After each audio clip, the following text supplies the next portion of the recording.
Ever since Deltarune's first release, Kris Dreamer has been the subject of discourse. I remember the days where everyone assumed they were possessed by Kara and/or pure evil, and would go forth and murder everyone in Chapter 2. To this day, people still fervently deny their pronouns and insist that their gender is up to interpretation, despite them being firmly established as a distinct character within the world of Deltarune, upon whom we are now puppeteering. But even after Chapter 2 dropped, and later Chapters 3 and 4, there's always been a subset of fans who take the more dubious and morally grey actions behind Kris and frame them in the least charitable light. If anything, that side of the discourse is even louder now that we know they're working against us, and have some shady deal going on with Carol, the Knight, or both. But nuance is key with character analysis, and I think by solely focusing on Kris's betrayal, we lose the full shape of their character. So humor me, dear viewers, as I make a case for Kris and why they may be going along with this plan despite their clear attachment to their friends. I think the first step in really grasping Kris's complexities is looking at their relationships with other major players in the cast. Of particular note are Toriel, Asgore, Noelle, Susie, Birdley, and Carol, and the Knight. Naturally, there's Ralsei as well. Though Des and Asriel also strongly inform who Kris is in the present, despite their lack of screen time. First, there's their family life, and how it's affected them. In the present, Kris lives alone with Toriel, Asriel is off at college, and Asgore is struggling to make ends meet with his flower shop while also chasing conspiracies and working with Carol. Toriel clearly resents Asgore, throwing away the flowers that he gives her, and/or gives to Kris for her. While Toriel does briefly mention Asgore when reflecting on Kris's childhood in Chapter 1, she does so while remembering how he basically ruined Asriel's birthday by eating the Yoshi-patterned eggs. Not only that, but the picture on the fridge only features Toriel, Asriel, and Kris, further showing her eagerness to move on from Asgore. As of now, we don't exactly know what happened between them beyond Asgore losing his job and him failing to protect his family, plus him seeing and/or experiencing something that Toriel clearly doesn't believe, else he wouldn't be so desperate to prove it to her. From Tenna's dialogue during his Chapter 3 crash-out, we know that the parents fought prior to the divorce. Before, the family would go to the diner together. Eventually, it was just Kris and Asriel. But then Asriel left. For a child, this would be deeply painful to live through, and we can see the signs that Kris and Toriel have difficulties communicating, as while Toriel is worried about Kris, she also remains indirect with her concerns to them. Likewise, Kris insists they're normal over the phone in Chapter 2. They clearly don't want her to feel otherwise. Whether it's because of our presence or their own personal struggles, the line is somewhat blurred. Even so, Toriel does care for Kris, working with them on school projects, showing support when they finally make a new friend, and even offering to give Kris smoke bombs to avoid library late fees. And I do think Kris genuinely loves their mother. Yes, in spite of the events in Chapter 3. So why would they let her be potentially captured by the Knight? Well, I think the better question to ask is whether or not Toriel was even a target to begin with. After all, the Knight had ample opportunity to kidnap Toriel. With how swiftly they thwart the party even if you win the battle, I'm inclined to believe that they were holding back and putting on a show of everything. The Knight did ask Tenna to keep the party busy, which seems a bit strange if they wanted Toriel. I think the more likely outcome is that the Knight wanted Undyne.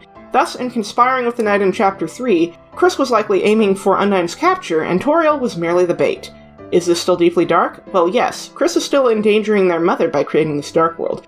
But if it was under the condition that no real harm came to Toriel, then whatever goal they and the Knight share may have overshadowed that risk, if not their promise or obligation. I think any disdain toward Toriel is less directed at Toriel herself and more a fear of change. Seeing her drunkenly dancing with Sans is a huge slap in the face to their status quo and to the idea that things could be normal again. And why would that matter? Because Kris's life was okay before their family fell apart. Think about it. Dark worlds are a reflection of the one who creates them, and we see such a heavy emphasis on nostalgia through the TV world. The quiz questions, the physical challenges, and even Tenna reflecting on the days when the Holiday and Dreamer families spent time together all speak to a happier time. This fits quite well with the story Noelle tells in Chapter 2 about the childhood days exploring in the woods with Des and Asriel. Toriel also discusses times where Asriel would carry Kris around, and we see many examples of them gaming together. Before the family fractured, everything was okay. So what does it mean if Toriel sees someone else? What does it mean if she no longer wants to spend time near Asgore? What does it mean if she moves on? It's worth noting that Toriel never mentions Des, unlike Noelle and Rudy. Asgore hasn't directly mentioned her to Kris in-game either, but I have a strong suspicion that he has Des on the mind, given the shady conspiracy board in his shop. But the point is, if Toriel moves on with her life, what does that mean for Kris, who is firmly stuck in the past and who may very well want to return to the good old days? Which brings us to Asgore, who clearly has one foot stuck in the past as well, to a painful degree. He repeatedly violates boundaries with Toriel by trying to force his way back into both her life and her heart. That he used his own kid as a proxy must have been deeply uncomfortable for Kris, who already seems a bit estranged from him. Asgore can't even recall whether or not Kris likes hugs, and based on what we learn in Chapter 4, he's been chasing an unresolved mystery, likely involving deaths. And given Kris's reaction to the conspiracy board after the Mike encounter, I wouldn't at all be surprised if this created a rift between them. Of course, that rift isn't enough to make them hate him. They do put the egg in the fridge if we open it, giving him at least some food besides the pickles he gets from Sans. If Tenna is to be believed, they used to sit on his knee watching an old cowboy show together. In the weird route, Asgore still remembers Kris's favorite hot chocolate, suggesting he's given it to them before. Plus, they don't fight back when Toriel hugs them, though they do hang their head when she holds their hand on the way to school. How much they dislike or like physical contact is a bit blurred, especially given that they initiate a hug with Ralsei in Chapter 4. More on that later. I think what makes the Dreamer parent drama so much worse is the fact that Asgore's stalking behavior is compounded by Toriel's own evasiveness. Rather than outright tell Asgore to stop, she repeatedly makes excuses and excuses herself. This does align with her non-confrontational nature at the start of Undertale, but because of this, the problem persists, and I can't imagine Kris is comfortable telling Asgore to stop either. However, since Asgore asks Kris to keep it a secret that he gave them the flowers, I suspect he knows how she feels and simply refuses to budge. Given that he asks Sans how to get Toriel to remember how she used to feel, and apparently vents to his flowers, it might not matter if Kris or Toriel outright say no. Of course, I'm not sure Kris wants to say no either if they miss when their family was happy. A part of them is probably just a sad, scared kid who wishes their parents would stop fighting. But the fact remains that there is a rift, whether it's due to his obsession, Toriel's intervention, Kris's own trauma, or some combination of factors. Given the interaction between Toriel and Rudy in the church, it's likely she knows about Asgore's conspiracy chasing and dislikes how Carol seemingly encourages it. In general, she doesn't seem to like Carol, refusing to refer to her by name, which likely only adds to the tension in Kris's life. So what about Asriel, the golden child and town darling? It's clear from the very beginning that Asriel outshines Kris. The trophies, the color, the personalization on his side of the room contrasted with Kris's dull gray. Asriel has clear signs of his interests. Music CDs, video games, a computer that includes nostalgic wallpapers, an unfinished video game prototype, and more. Meanwhile, Kris has a bird cage, a bloodstain that only goes away when Susie prompts them to clean it, and nothing else until they receive the Susie Award in Chapter 4. And it's interesting because we know Kris has interests, and we can glean a lot from the interactions with the other townspeople as well as their rooms in Castletown and Queen's Mansion, both of which I'll touch on later. But Asriel. Everyone seems to love Asriel, which becomes abundantly clear at the end of Chapter 1, when the townspeople lament his absence and reminisce on old times. Bratty, Catty, and Pizza Pants all have a clear fondness for him, from Pizza Pants' desires to drive around town and pick up chicks, to both Bratty and Catty expressing an interest in him, whether it's Bratty taking his first kiss in a game of Truth or Dare, or Catty going to the dance with him and dancing inappropriately in front of Toriel. Cusey talks about how even after the family stopped coming together, Asriel would still bring Kris to the diner and order them some cocoa, while they'd blow on the windows and draw shapes. When they drink cocoa, Kris's throat tightens, no doubt from their longing for their brother. Before Asriel left, they seemed inseparable, playing video games, going to school together. Kris even tried to impress Bratty, no doubt in an attempt to appeal to Asriel's older friends. In Chapter 2, Alfie says that they used to chat online until the internet outage prevented this. So it's not that Asriel hasn't tried to keep Kris in his life, but as of now, they're completely cut off, with only the promise of his return in the coming days. To be honest, Kris seemed dependent on Asriel. They socialized thanks to Asriel. They went places because of him. As long as Asriel was there, they'd never be alone. Perhaps that's why all signs connecting them to their hobbies are either on Asriel's computer, buried under his bed, or unplugged at the start of the game. But this begs the question of if Kris's room has always been this way, or if this is a more recent development as a result of their trauma and emotional decline. Right now we can't really say, but either way it's concerning how Toriel has not really done anything to address this that we know of. I don't want to assume willful neglect and favoritism, as she very clearly cares for, loves, and supports Kris, as does Asgore. Yet Asriel is the one in the spotlight. Before befriending Susie, Kris has decent relationships with Monster Kid and some of their other classmates like Catty, but distance pervades them. While they game with Birdly, Birdly also chastises them regularly and puts up an aloof front. Catty doesn't seem to seek them out these days, despite their shared interest in demons and the occult. Rudy is warm to them whenever they visit, but it seems we're the one pushing them to take that step. Alfie's at least tries to get on their level by offering to share her DVD collection of The Symptoms, but Kris turns her down. And regardless of whether it's their own distance from their peers or their peers not making time for them, Kris remains in Asriel's long shadow, which makes their Castletown room all the more interesting, since Ralsei tailored it to their desires. There, we see that they're the one with the trophies and accolades. They can wear whatever they want, they get a bed as soft as a dream, and even some moss in the corner. In this little room, they can just be, even if that means bringing in a creepy icy cryptid from the cyber world. The contrast with their cyber world room is interesting too. There we see how much they've longed to use magic, their interest in bath bombs, knives, and video game piano playing. While the Castletown room is more idealistic, it doesn't quite capture the eccentricities of Kris, nor does it showcase how they've longed to see their brother again, searching up college vacation. Ralsei seemed to want to highlight a more positive environment in contrast to the emptiness in Kris's real life. As for Asriel's side of the relationship, he clearly adores his sibling, as he always played with the off-brand video game controller. He'd go to Alvin to beg for forgiveness for Kris's video game sins, despite Sin and Punishment's absence from the town religion. As mentioned, he'd carry them to and from school. Even after the families drifted apart, Asriel remained an anchor for Kris, until he wasn't. Yet Kris will still insist that Asriel and Ralsei are clearly different people, both to Ralsei and to Susie, which shows that despite whatever envy they may hold for their brother, they still adore him and hold him with high regard. Such high regard that they'll close their eyes when we try to look into Asriel's room in Queen's Mansion. It honestly feels like Kris reveres Asriel. Asriel is safe in a way that neither Toriel nor Asgore could ever compare. Of course, this is partially speculation and extrapolation that's subject to change as the story develops, and in a way, Kris's relationship with Asriel directly brings us to their relationship with the Holiday family. The Dreamers and the Holidays were once nearly inseparable. Their families would watch holiday specials together. Asgore and Rudy were old college pals. The Holidays attended the Dreamer wedding. Kris, Noelle, Des, and Asriel all played and explored together, getting into all sorts of mischief. There was a time where things were mostly okay. I say mostly because there were still some aspects people may find questionable, like all the ways Kris would prank Noelle, pretending to tear their heart out with one of Carol's heart pillows, using ketchup to look like they were gushing blood, hiding under Noelle's bed and in her closet. Not to mention, they put the burned icy pizza box on their face and pretended to be a zombie. Some may say this is bullying, but I don't think it was intended maliciously, but was more Kris being a weird prankster who sucks at socializing. How scared Noelle it was is difficult to discern as well, since we know that she'd watch scary movies with her sister and actually enjoys spooky things. I think the truth lies somewhere in the middle, with Kris pushing boundaries sometimes, but Noelle still finding it endearing enough to laugh about in hindsight. It's possible that even Rudy doesn't realize she finds comfort in horror, despite them sharing interests like video games.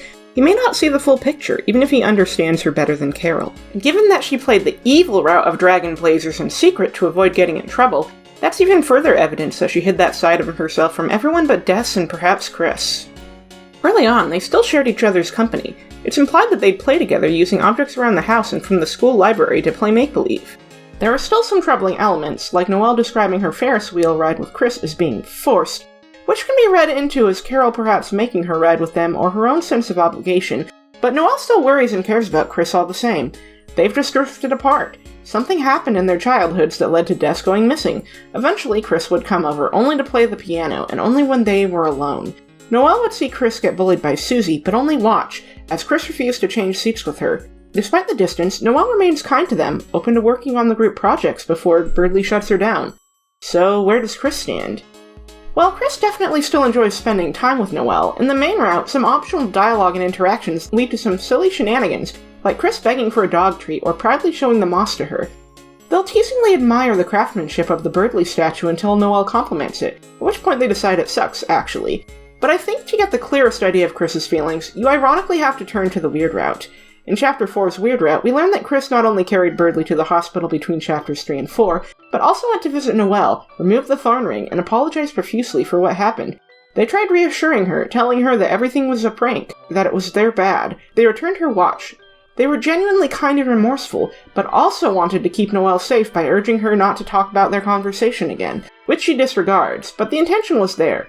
Kris does not want Noelle to be genuinely hurt, nor do they want her to be used as a puppet. Whatever guilt they carry regarding the past, Noelle is still important to them, and they would never do what we force them to do in the Weird Route by choice. Now you may bring up Eram in Chapter 3's Weird Route path, and how they state that a part of Kris enjoyed what happened. However, I do think we should be wary of taking Eram's word at face value. They're a seemingly malevolent figure, using words to poke and prick at Kris's insecurities.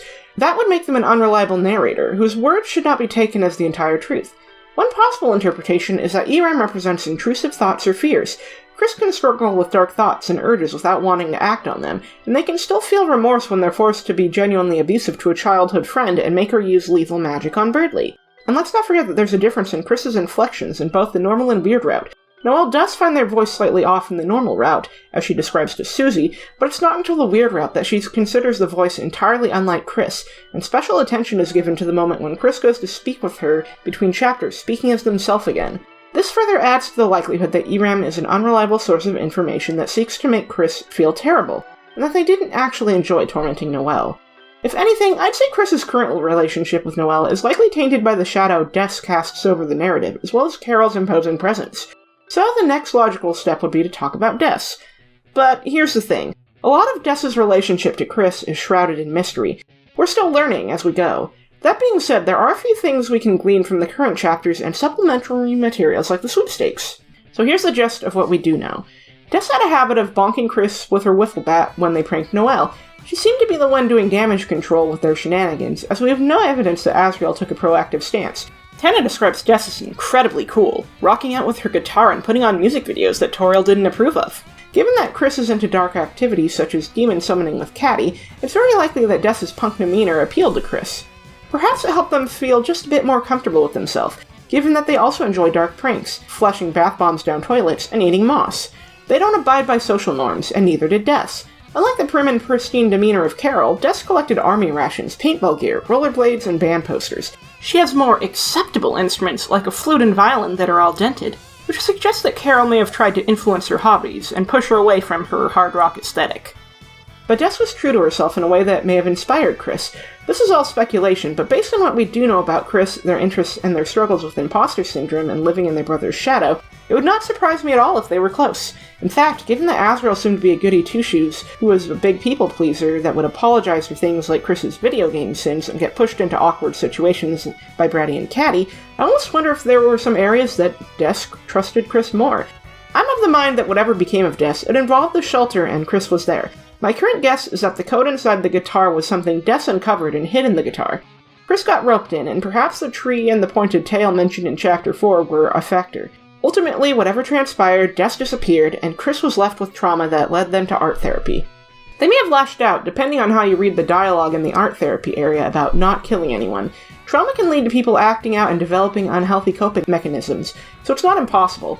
Though all signs point to Kris not wanting to physically harm anyone, given how viscerally they react to attacking the 8-bit versions of their friends, as well as them dragging Susie to safety if you try to hurt her with 8-bit Kris. The secret 1225 room presents some interesting symbolism too. To start, the entire room is an aimless maze, akin to something in Yume Nikki, where Kris can wander out of bounds into the dark space between the meandering path. Findher.ogg plays as background music, and after some searching, you'll stumble into a small gumball machine where you find a dark, triangle-shaped object, which slips through Kris's hand. They can't find it. They can't find their hand. Is this the Black Shard? Des's guitar pick? Either way, it reads to me as though Kris has been searching for Des, or did search for her in the aftermath of whatever incident transpired, never truly finding her and feeling as though their hands were tainted in the aftermath.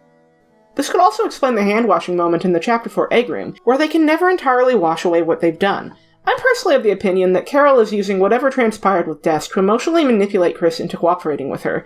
She has the red heart imagery throughout the house, and Noah mentions that Carol is very interested in heart-shaped objects. Carol stands in a position of authority, and Carol must know the truth behind the shelter, seeing how she has been the mayor for many, many years, and stands unchallenged, as far as we know. There's a line where she says "you" in red, further hinting that she's fully aware of the soul and may have planned for Kris to end up in this state. It's possible that Kris also consented out of guilt, or out of a need to fulfill whatever purpose they're pursuing with Carol and/or the Knight. And keep in mind, Carol has control over everything. She can threaten to evict Asgore while also keeping him around to do odd jobs for her. Alphys describes her as being the reason crime is more or less non-existent, with the police mostly being eye candy. Kris was likely a small child at the time, making them much more susceptible, especially if they already felt responsible for what went down. But where does the Knight factor into this? Well, right now we aren't sure if the Knight is Des or Carol. I think there's a case to be made for both, and that both could be compelling narratives. If the Knight is Carol, then we have a grieving mother willing to tear away the fabric between worlds and risk an apocalypse to reunite with the daughter she lost. If the Knight is Des, then I believe whatever transpired led to her being so deeply immersed in darkness that she lost herself over time. Perhaps she, like Jevil and Spampton, learned of her role within the narrative, be that the prophecy or the game. Perhaps the isolation wore away at her psyche, or both. If Des is the Knight, then I'm of the mind that she only emerged recently from the darkness or the shelter. Perhaps Kris, with their attachment to Des, complies with her plan out of guilt and obligation, or out of a desire to save her from herself. This could still tie in with Carol's involvement, too, if the goal is to pacify the beast that Des has become and bring her back. Regardless, I do think the idea that Kris is evil because they're complicit with the Knight is a really unfair reach, especially when the game calls into question if the Knight is fully evil. In Chapter 2, Susie questions the Knight's motives and if the fountains are really so bad, while in Chapter 4, Ralsei points out that if the Knight only wished to cause pain and destruction, they could have acted at any time before Chapters 3 and 4 instead of waiting. There is room for nuance in gray areas, and given how much Kris cares about their friends, and how much is highlighted in these chapters as a personal struggle, I don't believe they're just a traitor. Kris still hugs Ralsei without our direct input other than saying it's okay not to smile. It's Susie's supportive words that spur Kris into playing the piano entirely on their own. Kris high-fives Susie. Kris uses Susie like a lawnmower on the snack tray. And Kris seems to genuinely enjoy time with her while also protecting her from King and from 8-Bit Kris. The way Kris lingers in the window at the end of Chapter 4, tempted to follow Susie, only to hesitate when they get the phone call and reminder of their promise, paints the picture of a kid torn between duty and their own desires. That's why it bothers me when people get all offended that Kris betrays us. When the game treats Kris as a person with their own life and struggles, then of course we're not always going to be on the same page. The game acknowledges the horror of being puppeteered by an outside force. That's the point and a key part of Deltarune's meta-narrative. We may not have chosen to inhabit Kris, but they don't know that, and it's clear that whatever is going on with them is so much bigger than them rebelling against us. They may lack agency, not only because of our involvement, but due to whatever promise they made, with or without us. They're tied up in puppet strings. So, I should probably talk about Rudy too, but there isn't as much to say about him. Rudy's friendly toward Kris, even nostalgic about their shenanigans like getting tangled up in Christmas lights, and does lightly scold them for pranking Noelle, but overall remains good-natured towards them. It's unclear how reciprocal this is, given that he and Noelle act surprised when Kris visits him. This suggests that Kris hasn't really sought out Rudy's company on their own. If I had to guess, Rudy's declining health is just another reminder of how much their life has spiraled since those simple, carefree days. Rudy's health may even be further motivation for whatever is going on with Kris, Carol, and/or the Knight, given that the Knight resurrected Gerson in Chapter 4. What if this is a test to see if Rudy could be saved as well? It could be further incentive for Kris to go along with the plan, to avoid any more hardships and loss. Before we move on to their relationships with Susie and Ralsei, and how it highlights their inner turmoil within the narrative, I'd like to make a brief aside to discuss Kris's dynamics within the classroom. We don't see a lot of interaction with the more minor NPCs, but it can help us to understand where Kris stands in the social hierarchy before the start of the game. On the whole, their classmates are generally friendly. Birdley is snooty and acts like he's above them, yet his check text in Chapter 2 and one of Noelle's blog posts in the Sweepstakes reveals that they have gamed together and that Kris also seems to enjoy trolling him. Yet despite the trolling, the two played on a shared Minecraft server. Birdley seems frustrated when Kris performs better in video games, claiming that wave dashing is cheating, and shows similar irritation when they outdo him in puzzles. Yet at the same time, he invited them to join his cause, noting that they are the third best student in class. And given that Kris rushes him to the hospital in the weird route between Chapter 3 and 4, and doesn't seem to fight back when we say we'll take him to the festival in Chapter 4, I do think Kris cares about him. They just have a bit of a comical rivalry. Interestingly, Birdley seems to think Kris has feelings for him. Interacting with him twice in Chapter 2 after the Queen fight shows this, when he assumes Kris is hitting on him, but this continues into Chapter 4 with both dialogue options. Either he accepts Kris's interest but demands they prove themselves in a contest with his other suitors, or he proclaims that Kris is next. While Kris doesn't seem to show any negative reaction to choosing to go with Birdley into the festival here, it is worth noting that when you tell Ralsei the same thing in Chapter 3, Kris says so loudly. It's unclear if this is confusion at us, or if Kris is just that serious about Birdley. Either outcome is extremely funny. Monster Kid is overall friendly with Kris, but also tends to judge them for their friendship with Susie, talking up how scary she is. Snowy, meanwhile, seems to view Kris as a coward and is more overtly harsh toward them until Susie butts in. He is a bit friendlier in Chapter 1 and Chapter 4, wanting input on his jokes, but given he also isn't a Susie fan, I suspect Kris isn't especially fond of him. The interesting thing with Snowy is that when Kris compliments his jokes, he wonders why they don't hang out more. But if you don't validate his joke, he makes a rather insensitive comment about Kris's humanity making them lack a sense of humor. This shows an air of judgment based on what Kris is that Monster Kid calls out, showing once again that they're at least kind and concerned about Kris, but it doesn't reflect well on Snowy. Caddy and Kris have a history, having studied the occult together, though their friendship with Susie puts a strain on their relationship in the present. Still, there are signs that they used to be quite close, such as the Cat Petters RPG game and the zapper outside the green room coming from her house. There are rumors that the two tried summoning a demon together, and Caddy initially entrusts Kris with protecting Noelle from Susie. However, after their interaction in Chapter 4, she considers them enemy clans due to Susie's plans to take Noelle to the festival. And I think this all started because Susie took Jockington's hat once.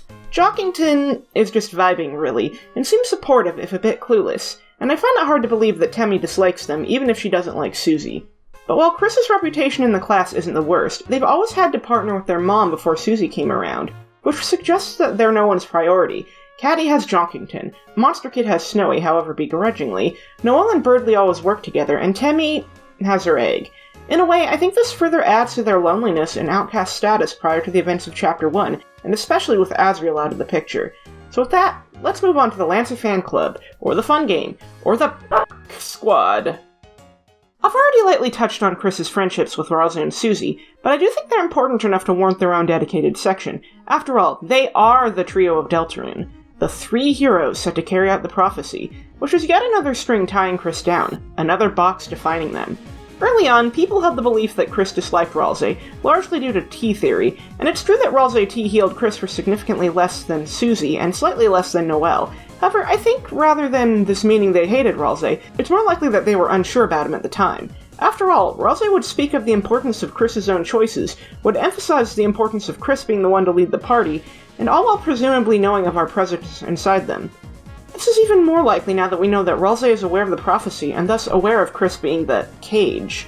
A part of Kris may have been frustrated that Ralsei acted as though they had more agency than they truly did, particularly with Kris tied up not only with us, and not only with Carol and the Knight, but also their own past mistakes and their present role in the prophecy. Kris has no freedom, yet Ralsei was kind, warm, and supportive, and they may have questioned whether Ralsei meant all that for them, or merely for the soul puppeteering them along. We still don't know what they talked about during the shifts to Susie's perspective in the first two chapters, but I do think that chapters 3 and 4 recontextualized how Kris views Ralsei. First of all, we have his whole speech about how he's not real, him urging Kris and Susie to make real friends. I think this really recontextualized Ralsei for Kris and made him feel more relatable, and no longer this preachier figure. After all, Kris has struggled to fit in among their monster family and peers. They're the only human in town, and they stand in the long shadow of their far more popular older brother. They aren't good with people, they're weird, they're morbid, and they're deeply traumatized, and now they're a puppet to a power beyond their control. And Ralsei sees himself as less than Kris and Susie because he's a Darkman, just as Kris may see themselves as less than the monsters that surround them. This really makes moments like giving Ralsei the controller in Chapter 3 all the more meaningful, as it's allowing Ralsei to experience control for a change. This change of perspective really brings Ralsei down to Kris's level, which I think really helps them understand him. And as I mentioned in the Asriel section, the optional interactions with him in Chapter 3 shed a bit more light on their relationship. For instance, pointing out that Ralsei's face looks familiar leads to an interesting bit of dialogue that infers that Kris doesn't think that Ralsei looks too similar to Asriel. This is followed up in Chapter 4's Lightworld segment, where Susie sees Ralsei as similar to the photo of Asriel in the fridge, but Kris insists that they're different. So we see that Kris does see Ralsei as an individual distinct from their brother. I almost wonder if their insistence on Ralsei's individuality has a deeper layer due to their own imposter syndrome with Asriel. Because Kris is so overshadowed by him already, I imagine they'd want to support Ralsei's individuality, especially at a point where he's more overtly dismissing his personhood. This carries on into Chapter 4 as well, as in Ralsei's room, if you try to be cruel to Ralsei, Kris will cough so that they say of course instead of course not, thereby reaffirming Ralsei's feelings. Ralsei, despite everything he did for Kris and Susie, did not give himself an extravagant room. His room was barren, save for a single window and the plush from Chapter 2 if you gave him one. I think this parallels Kris's own Lightworld room, which lacks anything personalized until Susie gives them one of Asriel's stars. Otherwise, it's just the wagon, the cage, and the bloodstain. So, in a roundabout way, Kris may see a warped reflection when they look at Ralsei, and knowing Ralsei puts himself down for the sake of others may in turn remind Kris of their own position, bending over backwards for their promise and to be our vessel. Ralsei is just as trapped as they are, and their care for him in Chapter 4 shines even more brightly, with moments such as them flopping on the floor if you choose to show compassion, or choosing to hug him if you select It's Okay Not to Smile. For once, the decision to hug Ralsei is entirely their own, and I think that's beautiful. So, where does that put Susie?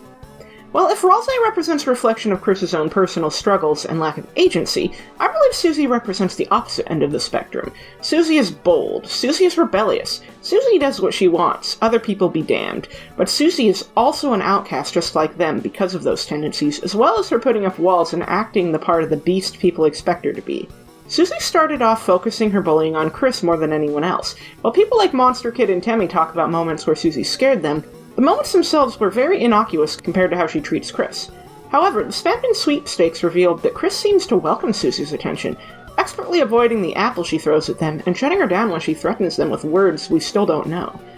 Obviously, this still doesn't justify the bullying, but it does reframe it as something that Kris likely egged on in their own way. No doubt Susie was also jealous that Kris lived with Toriel, who left a strong impression on her, as we learn in Chapter 3.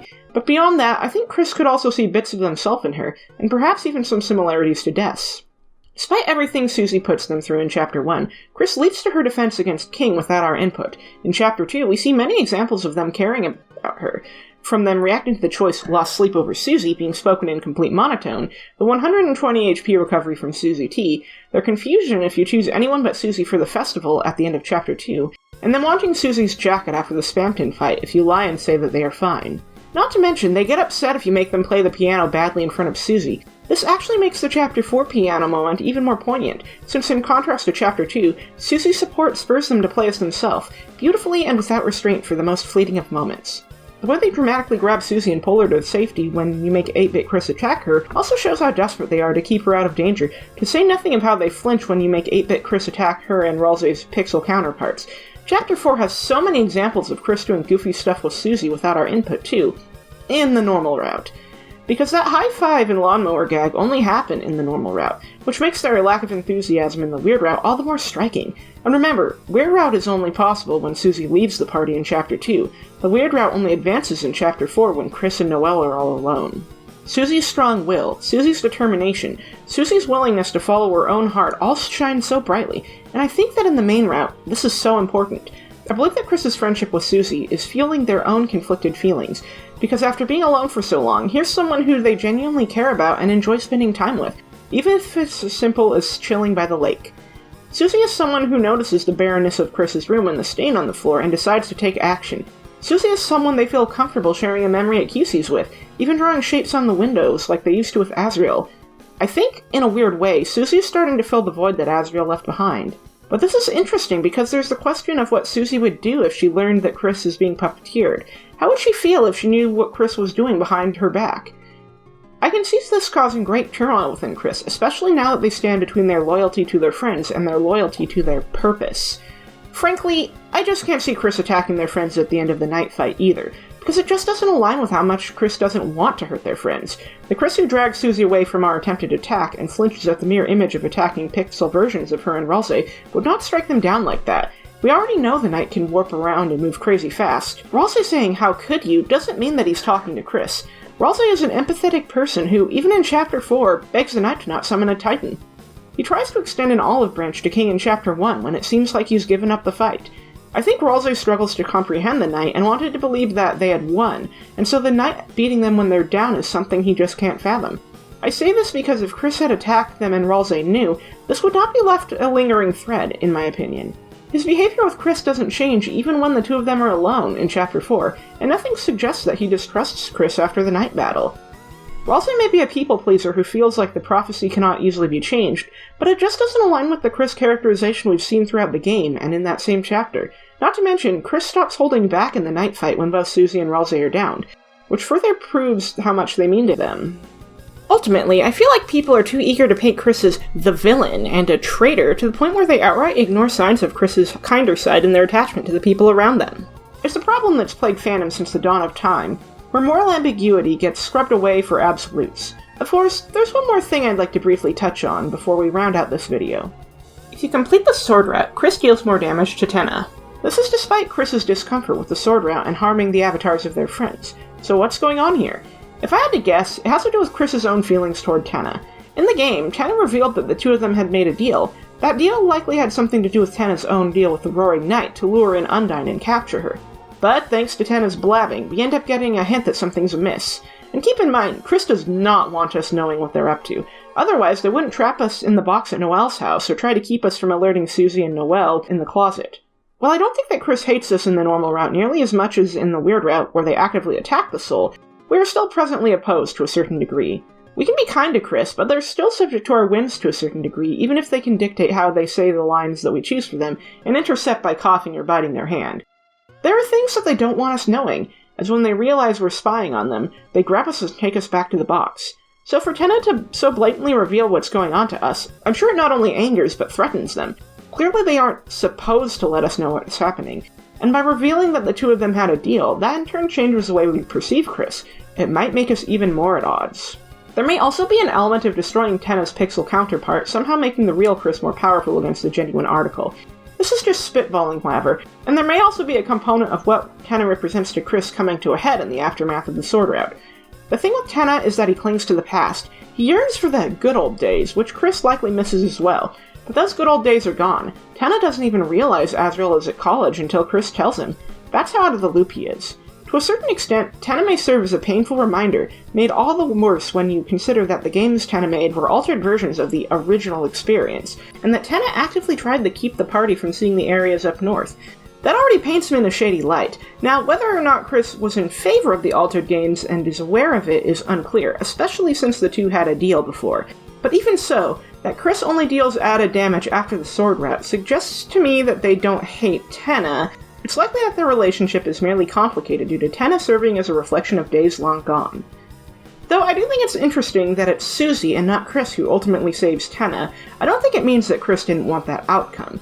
If they knew anything about the prophecy, they simply may not have seen it as an option.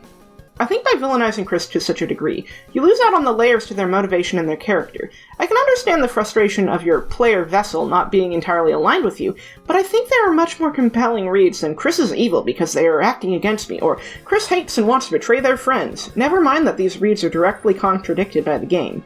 There is a chance that in the normal route we can come to better understand Kris and perhaps even help them. I don't think Toby would miss an opportunity for us to bond with and befriend Kris in the main story as it amps up. It's just that it will take time, and we are currently missing the full picture due to Deltarune's episodic release schedule. I don't think it's lost on Kris that we enabled them to befriend Susie, helped them reconnect with Noelle, and gave them an adventure with meaningful memories. That Kris poses with their friends without input, that Kris flops in defeat when they can't reach the arcade controls, all this suggests that Kris is having some degree of investment in the Dark World adventures, and I think that only deepens the tragedy of their predicament. And this, in turn, makes the weird route all the more painful, as it shows just how easily we can abuse our position of power over them by forcing them to use Noelle as a tool and making them complicit in our acts of violence and abuse. In the weird route, we deserve everything they do to us, because we made the choice to pursue that path. But let me know what you think in the comments below, and share your theories if you wish. Also, if you could do me a solid and use the new hype function for this video, that would be greatly appreciated, as YouTube's currently hiding a lot of videos from subscribers, and I'm not sure if this video will be hit with the old restricted mode hammer. Of course, subscribing also helps the channel a great deal, and if you wish to gain access to behind-the-scenes looks at my projects, including work-in-progress scripts, feel free to head over to my Patreon. Even a $1 pledge makes a difference. If you made it this far, thanks for watching. I'll see you next time.